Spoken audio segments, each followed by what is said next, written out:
Well, we're just getting going with these planters here today.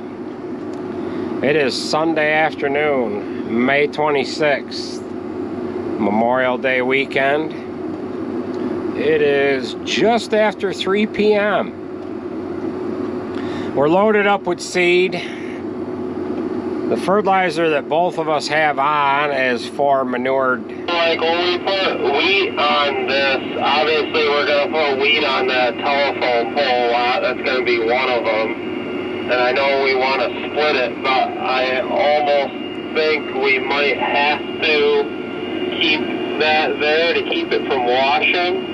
And if you feel the same way, then I think we should go from that corner right down there all the way up through with a straight line, and then it would be everything to my left would then be that field, including that little finger down there, and then you could take some of that lawn to that barn. The field would be kind of a U.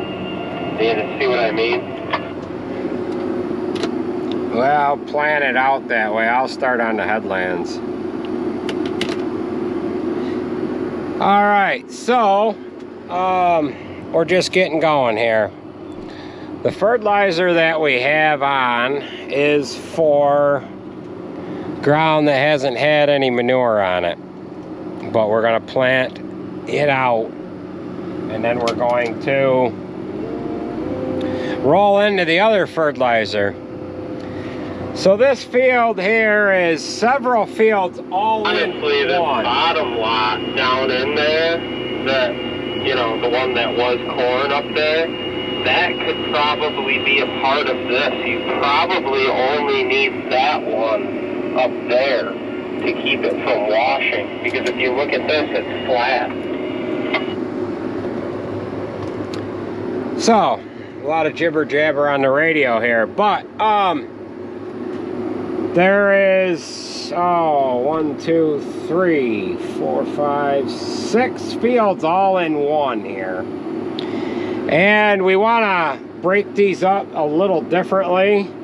We didn't get wheat put in on them on the corn strips because we took hay strips out.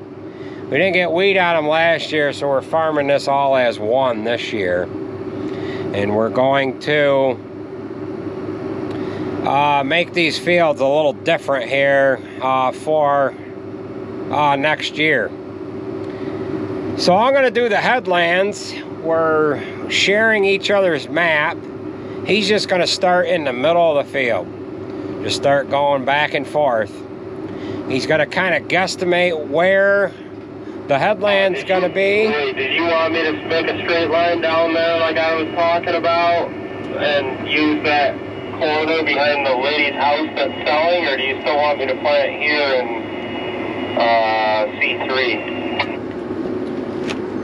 No, map that out the way you want it, and then we'll be able to work better that way.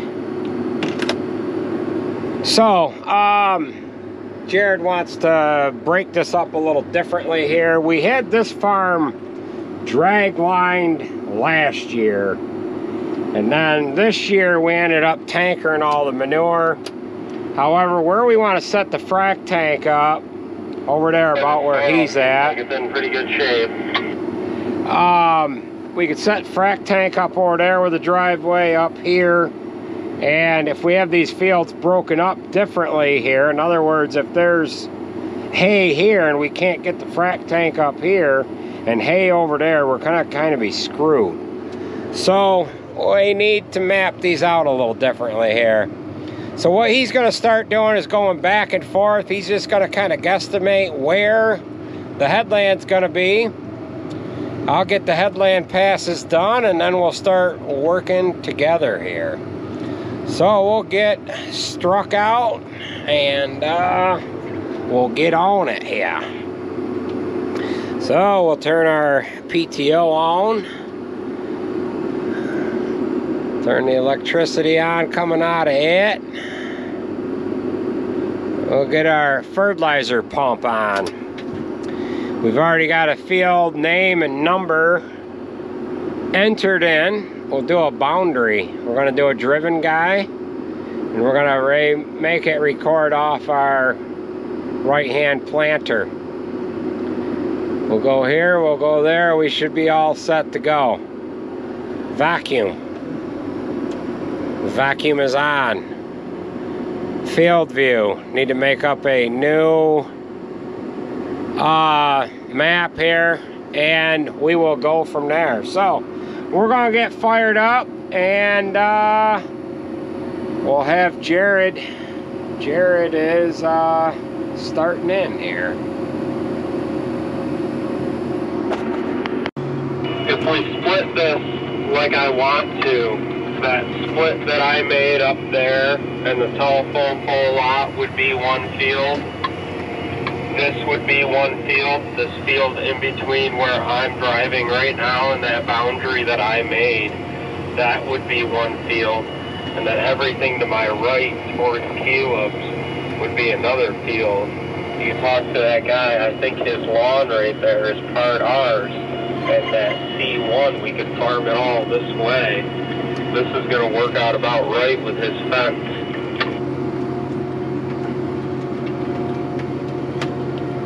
Alright, as I was coming up by the road there, I made a straight line track next to the road as well as I was recording this boundary. I don't know if you see that on your display or not.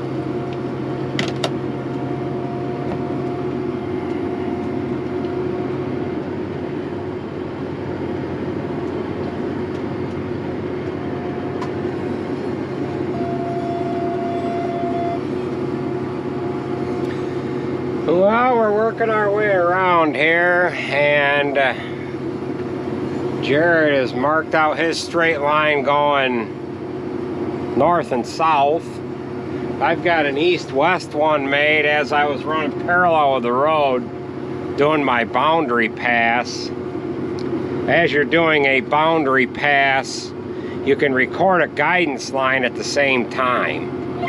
You just have to go into guidance. I'm doing a boundary. You can see that right there. You just go into guidance and you can set a track. You can kind of make that up as you go.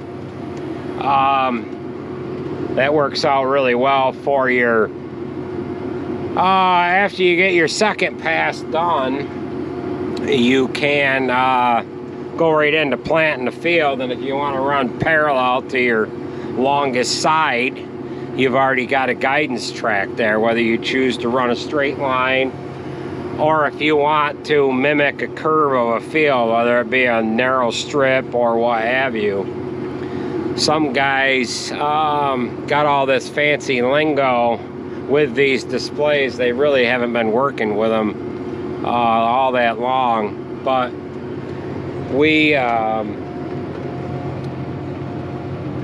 so many small fields that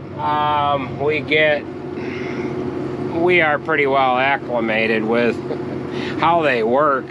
So these Gen 4 and Gen 5 displays are a little better as far as doing guidance passes or boundary passes. You can run a guidance pass for your second time around the field off of your boundary pass, which is real handy, because this field, for example, it's quite large, and if you have too much of a curve, you can't really record an AB curve. You can do an adaptive curve.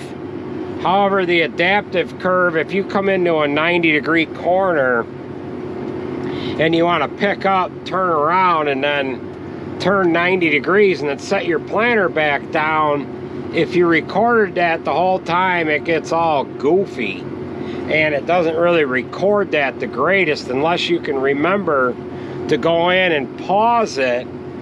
However, it can kind of get a little goofy. This boundary pass works really well for getting your second pass in. Back when I was using the 2630 display, I would have, well, and I would do an AB curve, but I would try to do it in segments. I would just number my segments and then identify the pass, whether I'm on the east side, west side, northeast side, northwest side, going south, whatever. I had to name all them tracks, but if I numbered them in the sequence that I went around the field, I could hit the guidance track on the go. But you had to number them, because if you just typed them in as you went, it would put them in alphabetical order. And if you had them in alphabetical order, you couldn't necessarily scroll through them and hit them fast enough on the go. So we'll keep on keeping on. He's got a guidance track, straight path, running north and south. He came off this one corner here, and he kind of guessed where the headlands were gonna be. He made a couple of passes in there, and now what he has done is he has spent his fertilizer that he has had on, and what he's gone and done is he has went over to the barn to load fertilizer. So we've got maybe, I don't know, a couple thousand feet, and we will end up being all the way around this field. So we'll just keep on plugging away here. Once I get all the way around, I'll know how many acres this exactly is. I think I added it up to be 95, but I was adding things up on the go, and not too certain if that's what it is or not here. But here is the map, that little guy right there, and in the light blue is what Jared has planted. So if he's gone past where the headland's gonna be, if I was to cross over his path, my planter would shut rows off as we got into what he had already planted. So we'll keep plugging away here. We've got a guide wire on a pole that will have to go around up there, and we'll just keep on keeping on here. Well, we've only got a short distance to go here. Up to that corner is where we started from. Now, back when we had 6-row planters, we were able to scoot the 6-row planter right in between that power pole there and the road.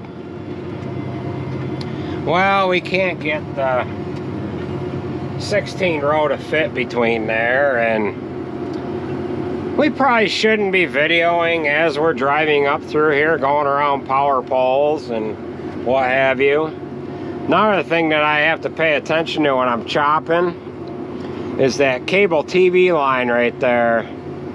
It's awful close to the chopper neck. So when we open this up, we got to cut this section off separately, and then I can scoot the chopper in to the other side of that power pole there, and then load the truck on the road. The pipe just does not fit underneath that power pole.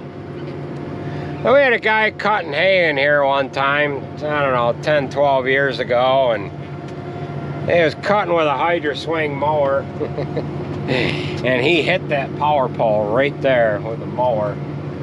He got done cutting this field here only went down about 100 yards to our left, and he got done cutting it, and he was gonna go back down the end behind us, hit the driveway, and go out onto the road.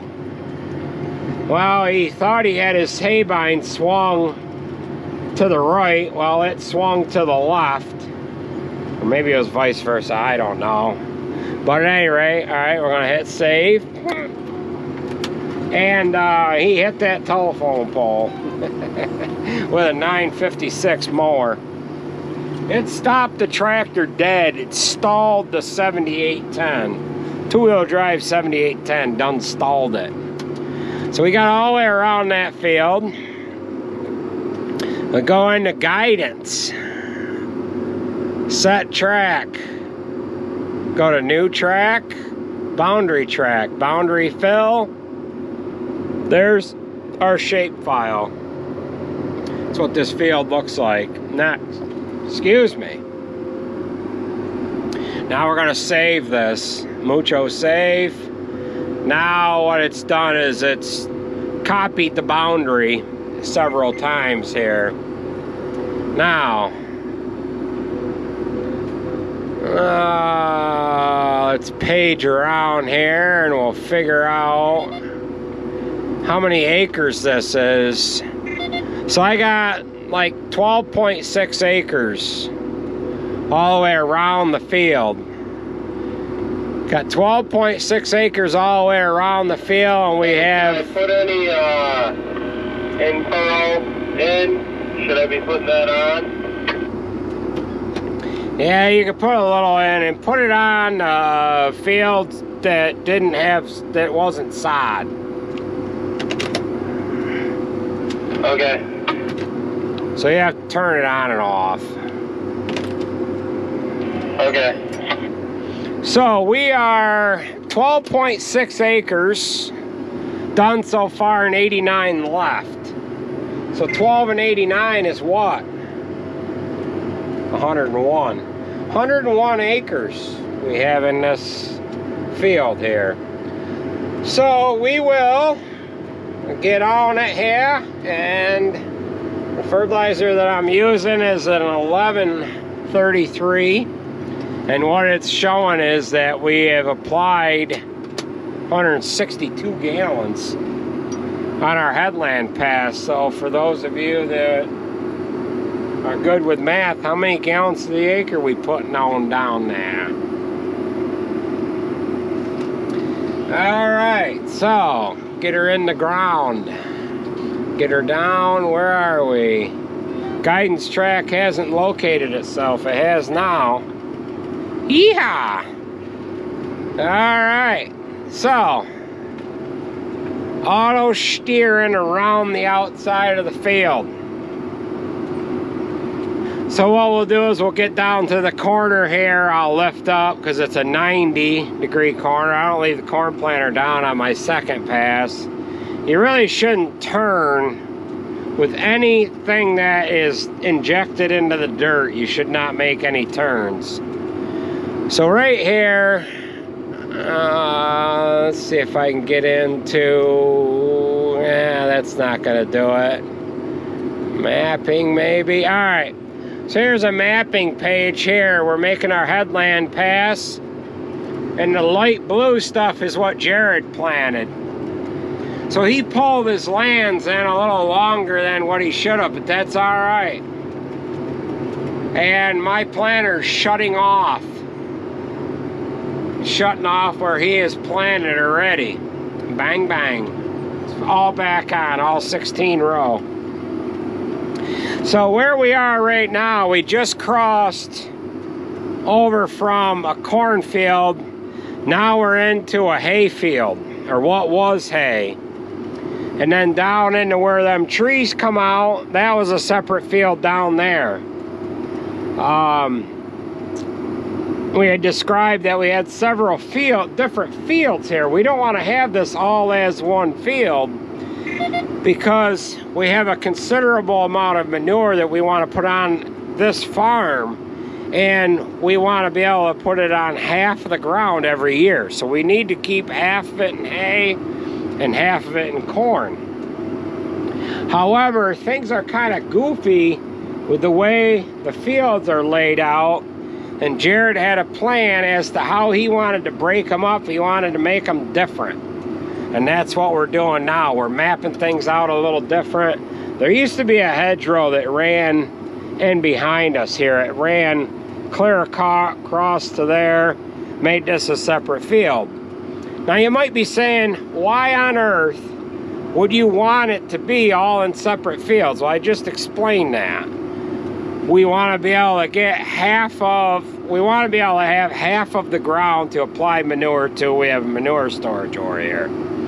But being that this is kind of on rolling land here, We want to be able to have the crops broke up so that we don't have it all open. Like right now it is all open, and hopefully we don't get any 100-year storms. So you want an open field, and then you want some kind of a crop like wheat or hay or what have you, so we do every other. This down here should have been planted, this field should have been planted into wheat last fall, but we didn't get the corn chopped off in time. And then we would have this seeded here this summer, and then the hay lot that was in behind us would be corn, and then that would be how we would get into our rotation. So we're just going to lift the corn planter up here. I've canceled auto steer by touching the steering wheel.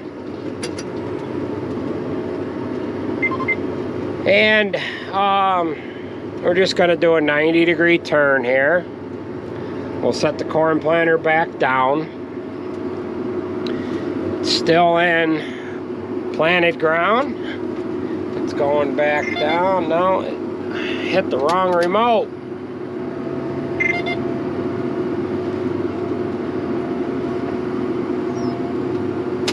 So we're on our guidance track.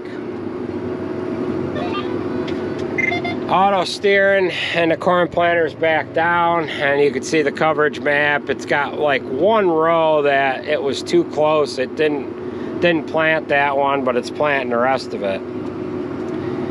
So that's the reason why we're doing this. We're gonna map these fields, make these fields a little different so that we can utilize the frac tank with the driveways that we have, and so on and so forth.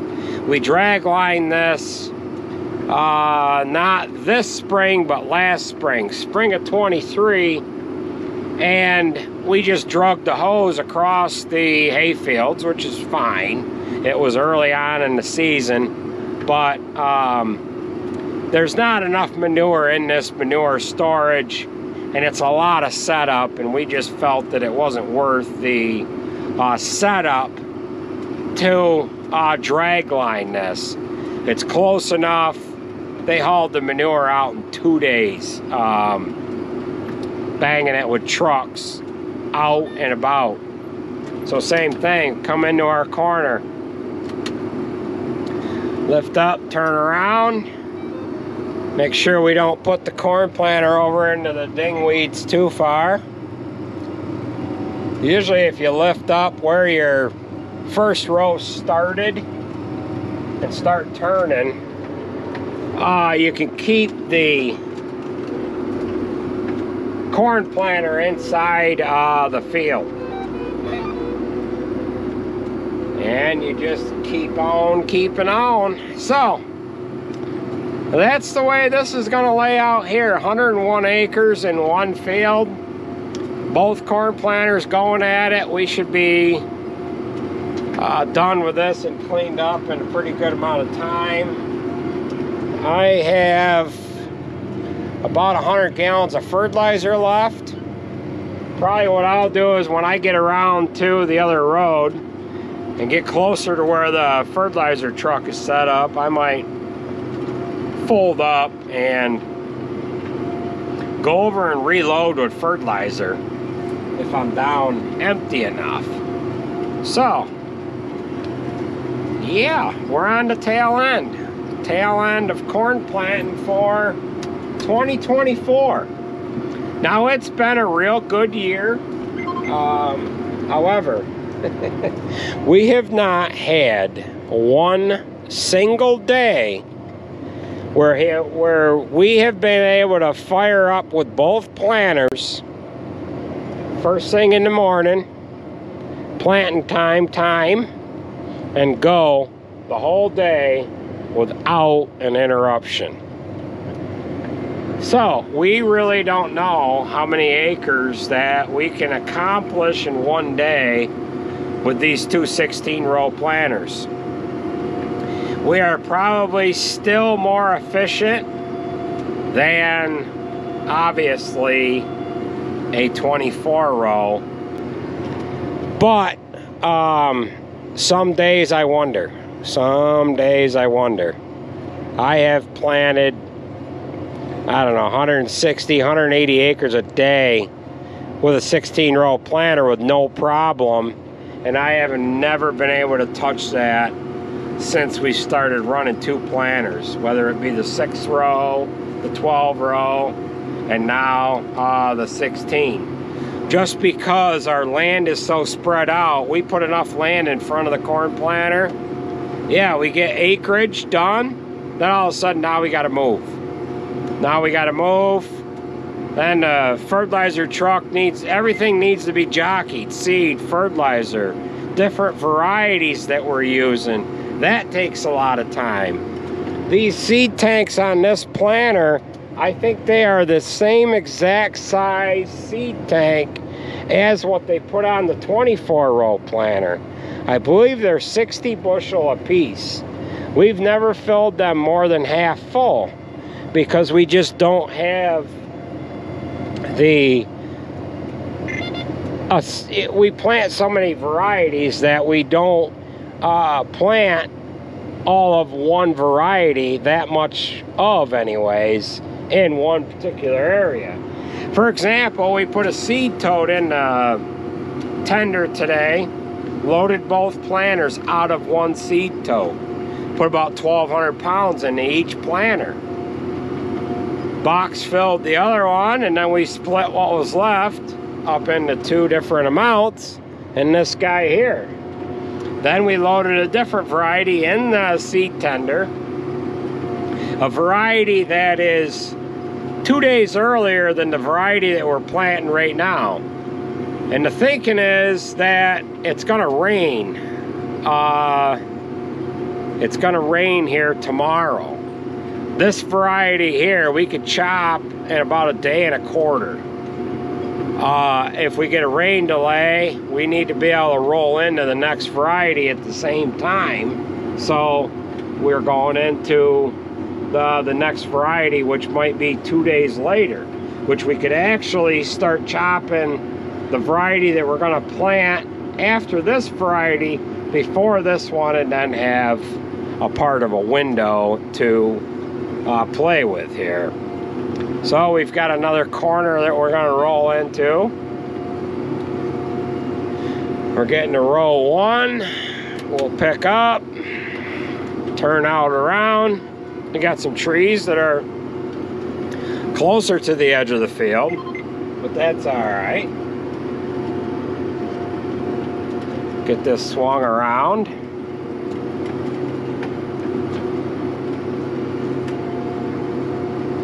Back down to 11 gallons an acre. Yeah, you could. Yeah, 11's all right. They got a lot of manure on this, right? Yeah, I mean, it was pretty recent, too.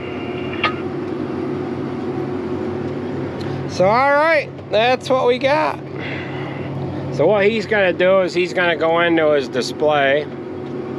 He's running a 4640. This is a Gen 5 or a G5 or something. He'll go into his display. We're putting on a 98.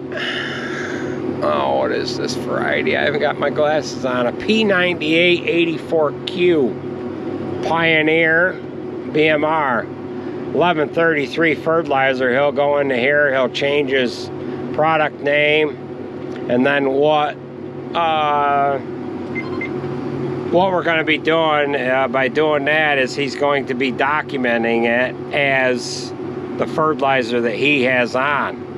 So when we go into the ops center here at any point in time with our phone, or when we look on the chopper display, we'll be able to know, all right, if this is yielding differently, why is that? Is it yielding differently because of where we are in the field, or the seed that we're using? And being that he's changing the fertilizer from what he started with to what he's using now, we'll be able to also know what fertilizer we were using. For example, I'm using one fertilizer around the headlands. It looks as though I might be able to finish the headlands with this one particular fertilizer that we're using. And we'll kind of be able to yield track that.